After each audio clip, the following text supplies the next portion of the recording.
الحمدللہ رب العالمین، الصلاۃ والسلام علی خاتم النبیین، اما بعد، فاعوذ باللہ من الشیطان الرجیم، بسم اللہ الرحمن الرحیم۔ معزز خواتین و حضرات،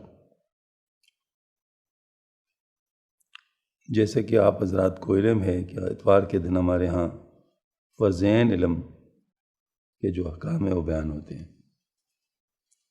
شاید آج کل اس کی طرف توجہ بہت کم دی جا رہی ہے، حالانکہ یہ سب سے زیادہ ضروری علم ہے، فرض ہے۔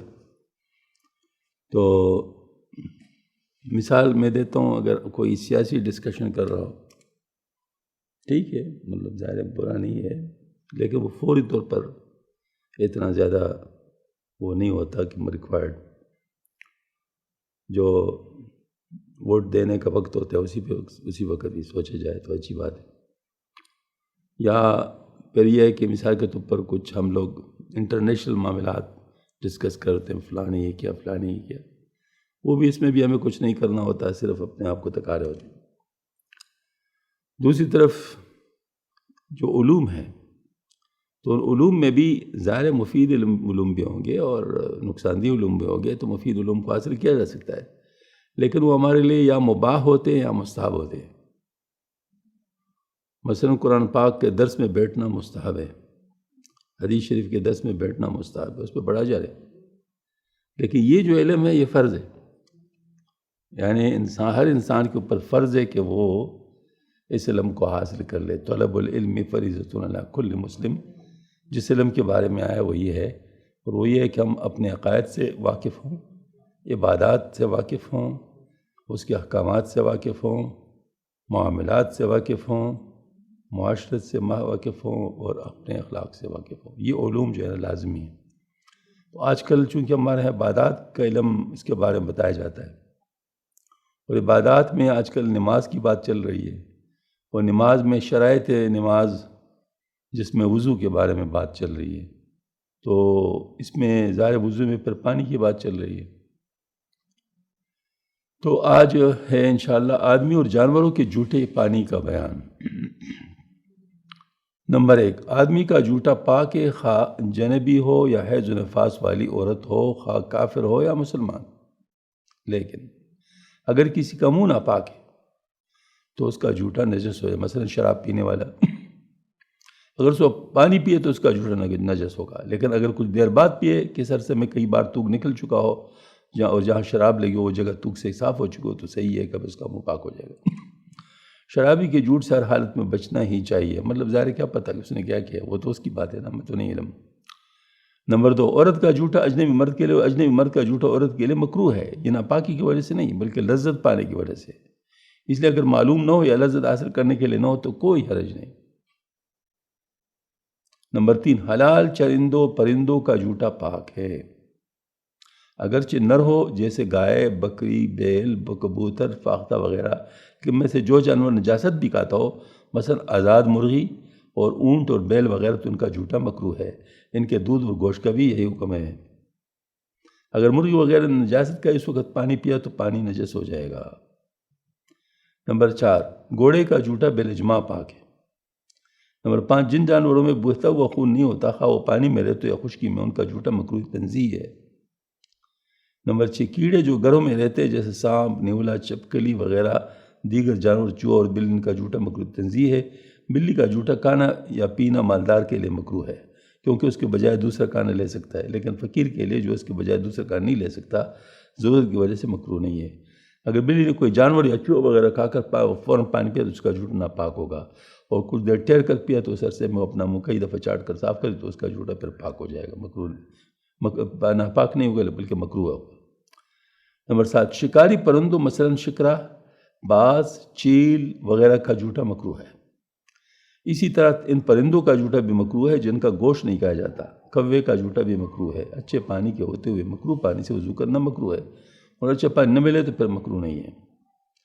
نمبر 8، خنزیر، کتا، شیر، چیتا، بیڑیا یا ہاتھی یا گیدڑ اور دوسرے درندوں یا چوپایوں کا جھوٹا نجس ہے۔ کتے کے چاڑے برتن کا 3 بار دھونا واجب ہے، اور 7 بار دھونا، اور پہلی اور آخری مرتبہ مٹی سے بھی ملنا مستحب ہے۔ نمبر 9، خچر اور گدھے کا جھوٹا مشکوک ہے، یعنی وہ خود پاک ہے لیکن پاک کرنے والا ہونے میں شک ہے، مشکوک پانی کے سوا اور پاک پانی نہ ملے تو اسے وضو کرے اور تیمم بھی کرے، ان دونوں کا جمع کرنا واجب ہے، صرف ایک کو کافی سمجھنا جائز نہیں، دونوں میں جسے چاہے پہلے گا، لیکن وضو کو مقدم کرنا افضل ہے، ایسے پانی سے وضو کرنے میں احتیاطاً نیت بھی کر لے۔ نمبر 10، ہر جانور کے پسینے اور لعاب میں اس کے جھوٹے کا اعتبار کیا جائے گا، مطلب جیسے جھوٹے کا حکم ہے اس طرح اس کے پسینے کا حکم ہوگا۔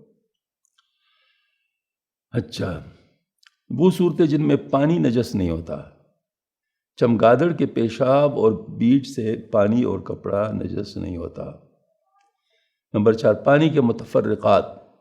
نمبر 1، وہ کوزے جو گرم زمین پر اس لیے رکھتے تھے کہ ان سے مٹکوں میں سے پانی نکالیں گے تو ان سے پانی پینا اور وضو کرنا جائز ہے، جب تک یہ معلوم نہ ہو کہ ان پر نجاست لگی ہے۔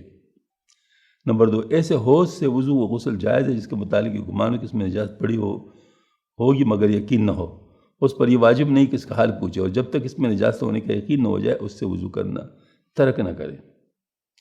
نمبر 3، اگر جنگل میں تھوڑا پانی ملا تو جب تک اس کی نجاست کا یقین نہ ہو تو اس سے پانی لے کر وضو کرنا جائز ہے، صرف اس وہم پر وضو نہ چھوڑے کہ شاید یہ نجس ہو، اس پانی کو ہوتے ہوئے تیمم جائز نہیں ہوگا، اور اگر اس کا ہاتھ نجس ہوگا اور اس کے پاس کوئی ایسی چیز نہ ہو جس سے اس میں سے پانی نکال سکے تو پاک رومال وغیرہ پانی میں ڈال کر تر کرے اور وہاں سے پانی ہاتھ پر نچوڑ کر ہاتھ کو پاک کر لے۔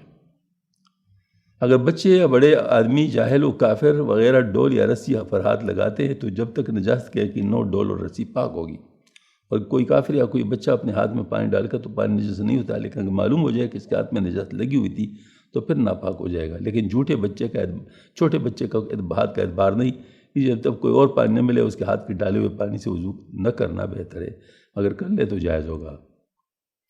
نمبر 4، جب پانی نجاست کے پڑنے سے نجاست ہو جائے، اگر ان کے تینوں اوصاف یعنی رنگ، بو اور مزہ بدل جائیں تو اس کو کس طرح کام میں نہ لائے، جانوروں کو پلانا اور مٹی میں ڈال کر گارا بنانا بھی جائز نہیں ہوگا، وہ پیشاب کی طرح نجس ہوگا، اور اگر تینوں اوصاف نہیں بدلے تو اس میں سے جانوروں کو پلانا اور مٹی بھگو کر گارا بنا اور مکان میں چھڑکاؤ کرنا جائز ہو، مگر وہ گارا مٹی مسجد کے دیواروں وغیرہ پر نہ لگائی جائے۔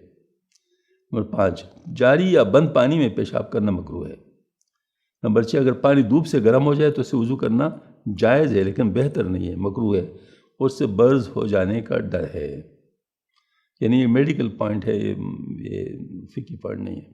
7، کسی کنویں وغیرہ میں درخت وغیرہ کے پتے گر پڑے ہو، پانی میں بدبو آنے لگے اور رنگ و مزہ بھی بدل گیا تو بھی اس سے وضو درست ہے جب تک کہ پانی اس طرح پتلا رہے، جس کنویں پانی میں پانی نہ نکالنے کی وجہ سے بدبو ہو جائے اس سے بھی وضو درست ہے۔ 8، اگر جاری پانی آہستہ آہستہ بہتا ہو تو بہت جلدی وضو نہ کرے تاکہ جو مستعمل پانی اس میں گرتا ہے وہی ہاتھ میں نہ آ جائے، اور وہ 10 گز حوض میں جہاں مستعمل پانی گرا ہو اگر وہیں سے پھر پانی اٹھا لے تو بھی جائز ہے۔ نمبر 9، جس جانور میں بہتا ہوا خون نہیں ہے جیسے مکھی، مچھر، بھیڑ، چیونٹی، بچو وغیرہ پانی میں مر جائے تو پانی نجس نہیں ہوگا۔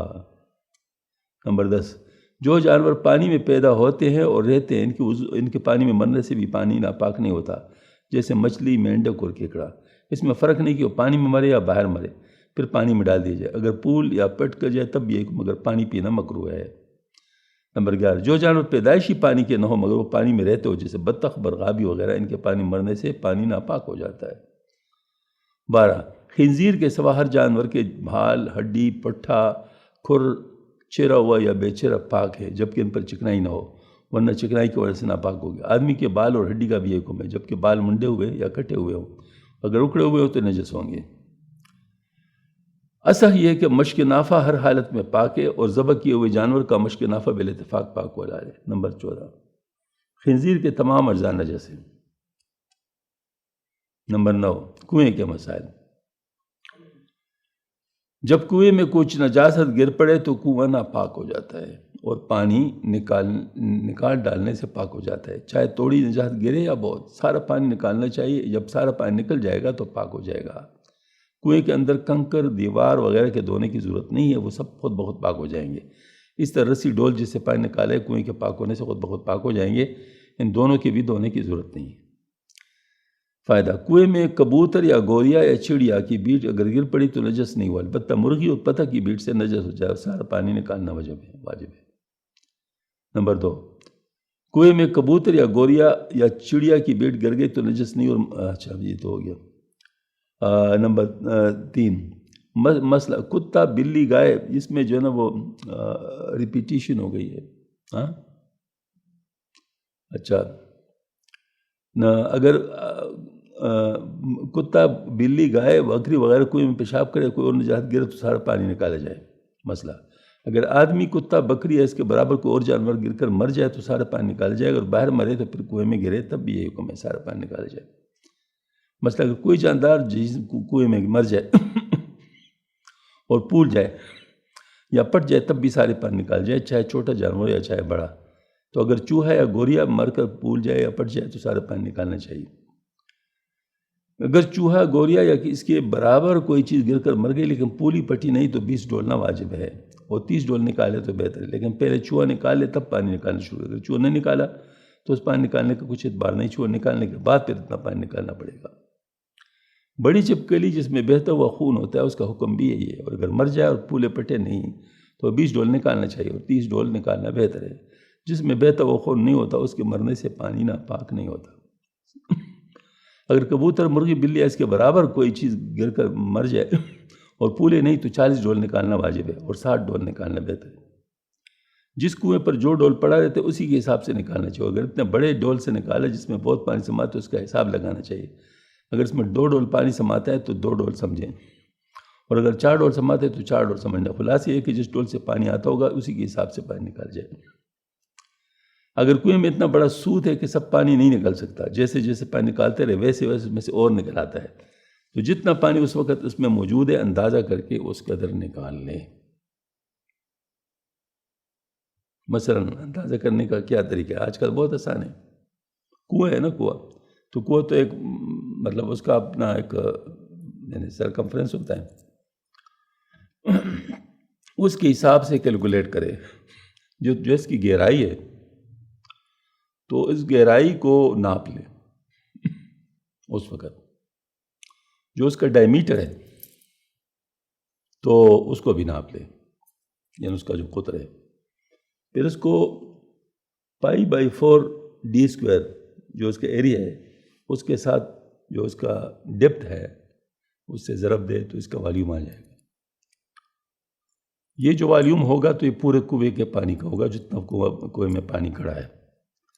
اس کو پھر ڈیوائڈ کر لے اس ڈول جس سے آپ پانی نکالتے ہیں، اس ڈول کا جو ڈائمیٹر ہے اور اس کا جو ہائٹ ہے تو اس کا بھی π/4 d²، اور مطلب اس کی جو ہائٹ ہے اس کے حساب سے تو اس کو مطلب گویا کہ اس پہ ڈیوائڈ کر لے تو اس کے نمبر جو ہے نا ڈول کے نکل آئیں گے. کتنے ڈول نکالنے چاہیے؟ اتنے ڈول اگر آپ نے نکال دیے تو کنواں پاک ہو جائے گا، کیونکہ اور پانی آتا رہے گا نا، تو ظاہر مطلب کنواں تو کبھی بھی خالی نہیں ہوگا. تو ایسی صورت میں مطلب یہ ہے کہ جتنا پانی اس میں پہلے سے کھڑا ہے اتنا ہی پانی نکالنا ضروری ہے. تو یہ اگر آپ اس کو آسانی سے معلوم کرنا چاہے تو π/4 دونوں کٹ گئے، اور مطلب d² اور اسمال ڈی اور بڑا ڈی جو ہے نا اس کا ہے تو بڑا مطلب کیپٹل D² اور اسمال d²، اور into depth divided by height, بس وہ کر لیں مطلب اس کے ڈول کا تو یہ آ جائے گا مطلب یہ نمبر آف ڈول. خیر یہ تو حساب کا مسئلہ ہے، پھر بعد میں بھی کسی سے پوچھ کے حساب کیا جا سکتا ہے. اللہ اکبر. اچھا، کنویں میں مرا ہوا چوہا یا کوئی اور جانور نکلا، یہ معلوم نہیں کہ کب سے گرا ہے اور اب یہ بھی پولا پٹا بھی نہیں ہے، تو جن لوگوں نے اس کنویں سے وضو کیا ایک دن رات کی نمازیں دہرائیں، اور اس پانی سے جو کپڑے دھوئے ہیں ان کو بھی دھونا چاہیے. اور اگر پھول گیا ہے یا پٹ گیا ہے تو 3 دن 3 رات کی نمازیں دہرانی چاہیے. البتہ جن لوگوں نے اس پانی سے وضو نہیں کیا وہ نہ دہرائے. یہ بات تو احتیاط کی. اور بعض علماء نے کہا کہ جس وقت کنویں کا ناپاک ہونا معلوم ہوا ہے اس وقت سے ناپاک سمجھیں گے، اس سے پہلے کی نماز سب درست ہے. کوئی اس قول پر بھی عمل کر لے تب بھی درست ہے. جو شکی لوگ ہیں نا ان کے لیے اس پر عمل کرنے کی گنجائش. مسئلہ جس کو نہانے کی ضرورت ہے وہ 2 ڈول ڈھونڈنے کے واسطے کنویں میں اترا اور اس کے بدن اور کپڑا پر آلودگی نجاست نہیں تو کنواں ناپاک نہ ہوگا. ایسے اگر کافر اترے اس کے کپڑے اور بدن پر نجاست نہ ہو تب بھی کنواں پاک ہے۔ البتہ اگر نجاست لگی ہو تو ناپاک ہوگا اور سب پانی نکالنا پڑے گا، اور اگر شک ہو تو معلوم نہیں کپڑا پاک ہے یا ناپاک، تب بھی کنواں پاک سمجھا جائے گا، لیکن دل کی تسلی کے لیے 20 آتی ڈول نکلوائے تب بھی کچھ حرج۔ اصل میں یہ ایک بہت بڑے مسئلہ ہے، جو رول ہے اس کو اگر یاد رکھے تو یہ ساری بات سمجھ میں آ جاتی ہے، اور وہ یہ ہے کہ پہلے سے ساری چیزیں پاک ہیں بائی ڈیفالٹ، جب تک اس کے ناپاک ہونے کا یقین نہ ہو جائے۔ مثلا ہم یورپ سے، امریکہ سے یا کسی بھی جگہ سے یہ کپڑے وغیرہ لاتے ہیں تو ہمیں کیا پتہ کہ انہوں نے کیسے بنائے، لیکن وہ پاک ہے جب تک کہ ہمیں اس کی ناپاکی کا یقین نہ ہو جائے۔ ہاں، یا پاکی کا یقین ہو جائے تو پھر اس کو پاک کرنے کا یقین بھی ہونا چاہیے، مطلب پھر اس کو ایسا دعائے کہ اس کے پاک کرنے کا یقین ہو، جو طریقہ ہے پاک کرنے کا، مطلب یہ پھر نہیں کہ مطلب وہ نہیں بس اپنے اٹکل سے نہیں، پھر جو اس کے پاک کرنے کا طریقہ ہے اس کے مطابق کرنا پڑے گا۔ تو یہ بات ہے کہ یہ اصول اگر سمجھ میں آ گیا تو یہاں پر بھی دیکھیں نا، سب بھائی بات ہے کہ اگر شک ہو کہ معلوم نہیں کپڑا پاک ہے یا ناپاک ہے تب بھی کنواں پاک سمجھائے، اسی کنٹینیویشن ہے۔ البتہ فرماتے ہیں اگر دل کی تسلی کے لیے 20 یا 30 ڈول نکلوائے تو اچھی بات ہے۔ کنویں میں بکری یا چوہا گر گیا اور زندہ نکلا تو ان کے جسم کے ساتھ نجاست نہ لگی ہو تو پانی پاک ہے، کچھ نہ نکالا جائے۔ چوہے کو بلی نے پکڑا، اس کے دانت لگنے سے زخمی ہوا، پھر اس سے چھوٹ کے اس طرح خون میں بھرا ہوا کنویں میں گر پڑا تو سارے پانی نکالا جائے گا۔ چوہا تاغدان سے نکل کر بھاگا، تاغدان سے اس کے منہ میں نجاست بھر گئی، پھر کنویں میں گر پڑا تو سارا پانی نکالا جائے گا، چاہے وہ چوہا کنویں میں مر جائے زندہ نکلے۔ چوہے کی دم کٹ کر گر پڑی تو سارا پانی نکالا، اس طرح وہ چپ گئے، مطلب گویا کہ جس پہ بہتا وہ خون ہے تو اگر وہ زخمی ہو کر گرا ہے تو خون تو نکلے گا نا، تو اس سے مطلب جو ہے نا وہ نہ، کیونکہ خون توڑا بھی اگر یعنی وہ نجاست توڑی بھی اگر غلیظ نجات ہے وہ گر جائے تو اس سے سارا پانی ناپاک ہو جاتا ہے۔ جس چیز کے گرنے سے کنواں ناپاک ہوا ہے وہ اگر چیز باوجود کوشش کے نہ نکل سکے تو دیکھنا چاہیے کوئی چیز کیسی ہے۔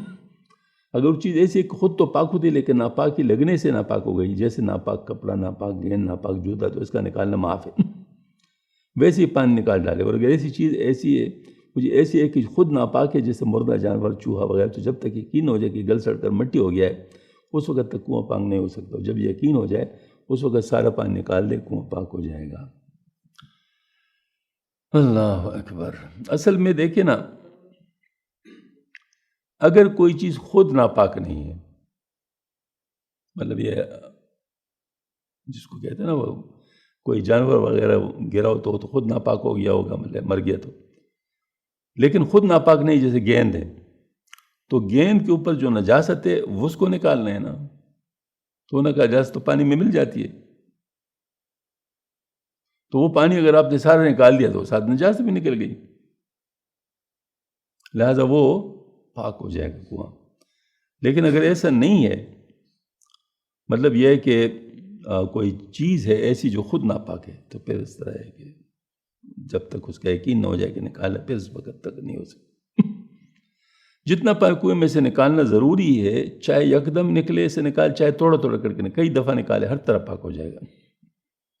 جس پرندہ کا گوشت حرام ہے اس کے بیٹ کنویں میں گرے تو دفع حرج کے سبب پاک ہے۔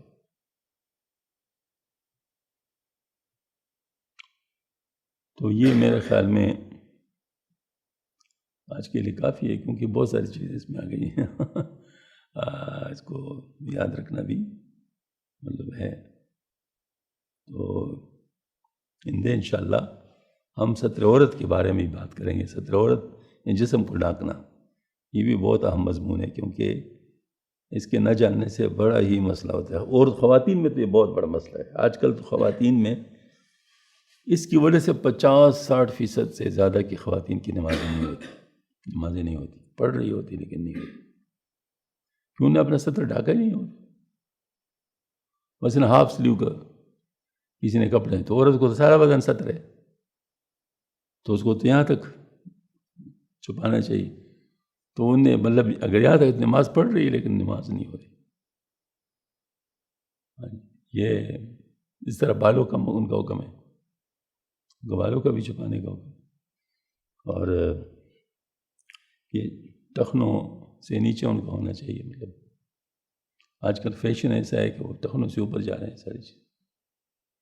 تو ستر عورت والا جو ہے نا مسائل یہ بہت ہی اہم ہے، خصوصاً خواتین کے لیے، کیونکہ بہت ساری خواتین کی نمازیں اس وجہ سے نہیں ہو پا رہی. اور اگر ان کو کہا جائے تو خدا نخواستہ کوئی بات ایسی زبان سے نکال لے گی جس سے کفر لاحق ہوتا ہے تو اور مسئلہ ہوتا ہے. تو گویا کہ بڑے ٹیکنیکل انداز میں ان کو سمجھانا ہوگا ہے نا، تاکہ وہ اریٹیٹ ہو کر کوئی کلمہ کفر نہ کہہ دے، اور دوسری طرف یہ ہے کہ کم از کم ان کی نمازیں محفوظ ہو جائیں. تو یہ بہت مطلب جو ہے نا ہمارے لیے سنگین مسئلہ بنتا جا رہا ہے. اس لیے میں عرض کرتا ہوں نا کہ یہ مسائل ان کا سمجھانا بہت ضروری ہے، بہت زیادہ ضروری ہے. آج کل اس کا رواج ہے ہی نہیں، مسجدوں میں بھی نہیں. کبھی مسجد میں آپ لوگوں نے مسئلے اس طرح سنے ہیں کہ مطلب بتائے جا رہے ہوں؟ بالکل نہیں. حالانکہ جو فرض ہیں علم ہے وہ آپ چھوڑ رہے ہو، جو مستحب علم ہے وہ آپ دے رہے ہیں. تو مجھے بتاؤ، جو ایک شخص تہجد کا نماز پڑھ رہا ہو اور ظہر کی نماز نہ پڑھ رہا ہو، فجر کی نماز نہیں پڑھ رہا ہو، تو کیا ہے، کیسے ہے وہ؟ بیوقوف ہے نا. مطلب جو تہجد کا نماز تو پڑھ رہے ہیں لیکن فجر کی نماز چھوڑ رہے ہیں. ایک دفعہ حضرت عمر رضی اللہ عنہ کے ایک رشتہ دار تھے، تو نے پوری رات عبادت کی تو آنکھ لگ گئی. صبح فجر کی نماز میں جماعت میں نہیں آ سکے، گھر میں پڑھی. ان دنوں تو بالکل پتہ چل جاتا تھا نا کہ کون مسجد میں نہیں آیا، پن پوائنٹ ہو جاتا، کیونکہ سب آتے تھے. تو عمر رضی اللہ عنہ نے ان کو نہیں دیکھا تو ان کے گھر پوچھنے گیا کہ پتہ نہیں بیمار ہے کیا ہے. تو ان کی والدہ سے پوچھا تو انہوں نے کہا کہ وہ بس ساری رات اس نے بات کی تو صبح اس کی آنکھ لگ گئی، تو اٹھنا تو چاہتا تھا لیکن بس وہ اٹھ کے گھر پہ نماز پڑھی اور ادھر نہیں آ سکا. تو عمر رضی اللہ عنہ نے صرف اتنا کہا اس پر کہ میرا تو خیال ہے کہ ساری رات سوؤں اور فجر کی نماز پڑھوں جماعت کے ساتھ. یہ اس سے بہتر ہے کہ ساری رات میں عبادت کروں اور فجر کی نماز جماعت سے رہ جائے. یہ عمر رضی اللہ عنہ کے اسٹیٹمنٹ ہے. تو یہی اصل میں فقاہت ہے نا، بڑی بات ہے تو یہی ہے. ان چیزوں کو سمجھنا چاہیے.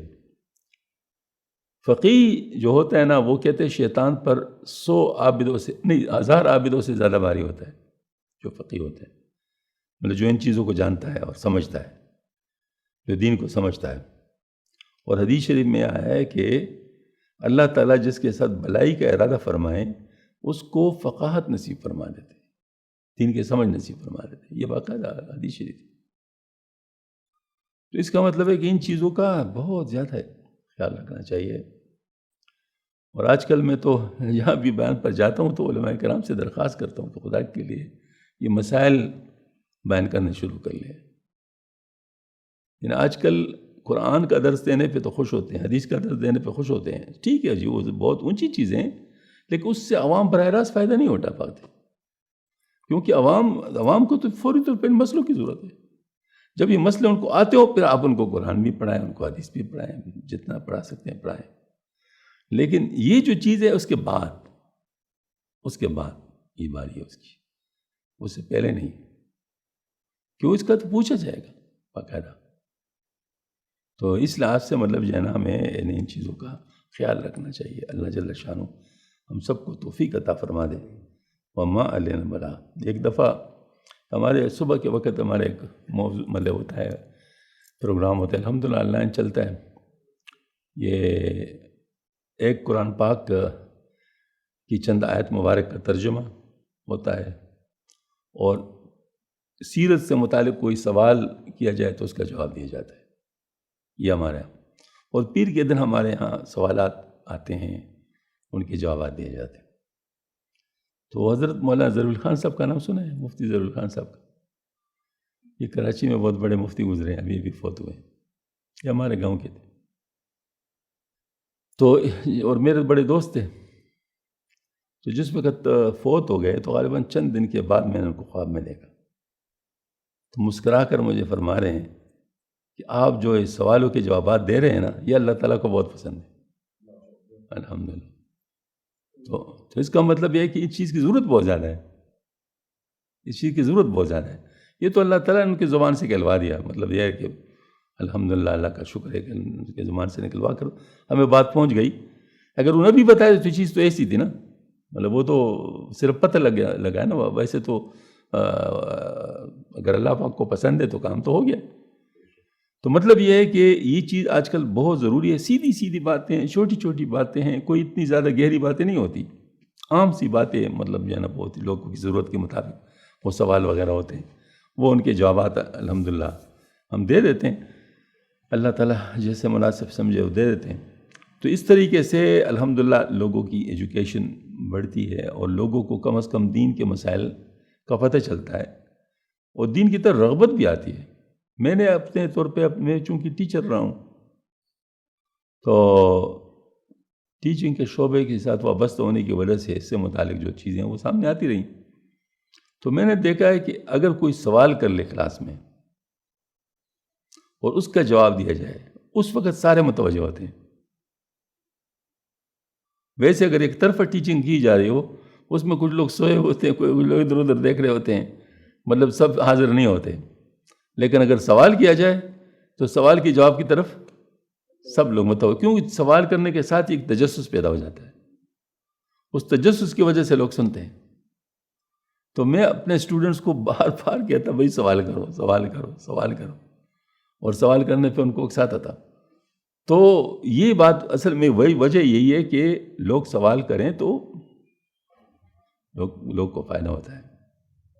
خود میں کلاس میں سوال نہیں کیا کرتا تھا، شاید بہت کم سوال کرتا تھا، لیکن دوسروں کے سوالوں سے فائدہ اٹھاتا تھا. دوسرے جو سوال کرتے تھے تو مطلب وہ میرے لیے بھی ہوتے تھے تو میں ان سے فائدہ اٹھاتا تھا. لیکن خود مجھے سوال کرنا پسند ہے. مطلب کوئی سوال کرے گا تو ان کو جواب دینا چاہیے. وآخر دعوانا الحمدللہ رب العالمین. وضو کے بارے میں ایک جی سوال ہے کہ وضو آدمی نے کر لیا ہے جی سر اور مسواک کہہ لیں مسواک رہ گیا کر رہا ہے، مسواک وضو کے بعد مسواک کر رہا ہے تو تھوڑا سا خون جی آ گیا ہے. ہاں جی. لیکن خون کپڑے پر بھی نہیں لگا اور محسوس ہو گیا اس کو ذرا جی خون آ گیا، اس نے دیکھ لیا ہے، اس نے اس کو خون کو تھوک دیا ہے. ہاں. اور کیا اس کے لیے اب دوبارہ وضو کریں گے؟ وضو کرنا اس کے لیے جی بالکل فرض ہے. فرض ہو گیا. بالکل فرض ہے، کیونکہ خون آنے سے وضو ٹوٹ جاتا ہے. تو یہ جو ہے نا مطلب ہے کہ چاہے وہ باہر نہ بھی بہے، مطلب دانتوں پہ آ جائے اور آپ کو پتہ چل جائے کہ بہہ گیا، مسوڑ پہ منہ سے بے شک مارنا، لیکن مسوڑ پہ بہہ گیا، پھیل گیا، آپ نے دیکھ لیا تو وضو ٹوٹ گیا، وضو ٹوٹ جاتا ہے. ماشاء اللہ. یہ تو آپ نے بات کی کہ ہاں جی مطلب جہاں پہ اگر کوئی آپ کسی کو دعوت دے رہے ہیں اور وہ جو ہے کلمہ کفر بولنے کا ڈر ہو، ہاں بالکل، تو پھر اس وقت ایمان بچانا فرض ہوگا. جی بے شک اس کے ساتھ حکمت کا استعمال ضروری ہے. حضرت علی کرم اللہ وجہ نے فرمایا کہ 1 من علم کے لیے 10 من عقل کی ضرورت ہے. مطلب یہ ہے کہ اپنے علم کو بھی سنبھالنا چاہیے کہ آیا میں صرف بتاؤں یا اس کا بھی خیال رکھوں کہ وہ کہیں اریٹیٹ نہ ہو جائے، کوئی مسئلہ اس کو نہ ہو جائے. آج کل یہ بہت ضروری ہے. ایمان بالکل اسٹیک ہے، مطلب کچھ بھی ہو سکتا ہے، کسی طرح بھی کچھ ہو سکتا ہے. اللہ بچائے. سب سے سستا آج کل ایمان ہے. انا للہ و انا الیہ راجعون. کیا کریں؟ ہاں یہ مطلب آج کل صورتحال ایسی ہے. میں جرمنی میں تھا تو وہاں پر ایک پاکستانی دوست تھے میرے، کراچی سے آئے ہوئے تھے، سیمنز فیکٹری میں ہوتے مطلب. تو وہ پھر یہ ہے کہ اس کو ٹریننگ کے لیے آئے تھے، تو اس وجہ سے پاکستانی ہونے کی وجہ سے ہمارے ساتھ ان کا آنا جانا تھا. تو ایک دن مجھے کہنے لگے کہ وہ آئے تھے مشینری والے، جو عیسائی مشینری، وہ آئے اور مجھے اپنا لٹریچر دینا چاہا. کہتے میں نے اسے کہا کہ اگر آپ مجھے گرین کارڈ دے سکتے ہو انیشلٹی تو پھر میں آپ کے لٹریچر کو دیکھ سکتا ہوں. تو نے کہا تمہارے بس میں نہیں. تو میرے غصے کی انتہا نہیں رہی. اسے میں نے کہا میرا بس آپ کی دوستی ختم ہے، اب آپ میرے دوستی کے قابل نہیں ہے. آپ میرے پاس ہے نہ میں آپ کے پاس آؤں گا. آپ کا ایمان اتنا سستا ہے کہ انیشلٹی پر چینج ہو جائے گا. آپ نے ارادہ تو کر لیا نا, تو ارادہ کرنے سے وہ چیز ہو جاتی ہے. انما الاعمال بالنیات, ارادہ کرنے سے وہ چیز ہو جاتی ہے. تو آپ نے ارادہ تو کر لیا, تو اگر وہ آپ کو دے دیتے تو آپ ان کے مظاہرے مطلب ان کی بات سن لیتے. تو یہ بات بہت کمزوری کی بات ہے. مطلب یہ کہ میں آپ کے ساتھ مزید تعلق نہیں رکھ سکتا. یہ چیز آج کل بہت خطرناک ہے. یعنی ایمان اتنا سستا ہے کہ اس کسی بھی چیز پہ آدمی دے سکتا ہے. لیکن ہم لوگوں کے لیے اس کا جو ہے نا بہت زیادہ ہے نا خیال رکھنا چاہیے کہ ہمارے ایمان محفوظ ہوں اور ہماری وجہ سے کسی کا ایمان نہ جائے. یہ